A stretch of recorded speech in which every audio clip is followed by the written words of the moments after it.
ভাইয়ের আমি বলেছিলাম যে একদল খেয়ে গিয়েছে আরেক দল খাওয়ার জন্য রেডি হয়ে আছে। তো এখানে কি আমি কোনো দলের নাম বলেছি?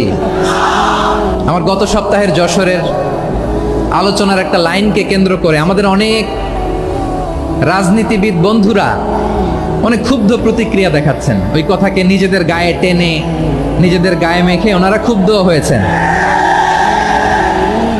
প্রিয় ভাইয়েরা, আমি বলেছিলাম যে একদল খেয়ে গিয়েছে আরেক দল খাওয়ার জন্য রেডি হয়ে আছে। তো এখানে কি আমি কোনো দলের নাম বলেছি? বাংলাদেশে 48টা প্রায় নিবন্ধিত রাজনৈতিক দল, কোনো দলের নাম আমি বলিনি। কথাটাকে আমি জেনারেল রেখেছি। দায়ীদের বৈশিষ্ট্যই এটা, দায়ীরা জেনারেলি কথা বলে, যার যেই মেসেজ নেয়ার তারা সেখান থেকে নিয়ে নেয়।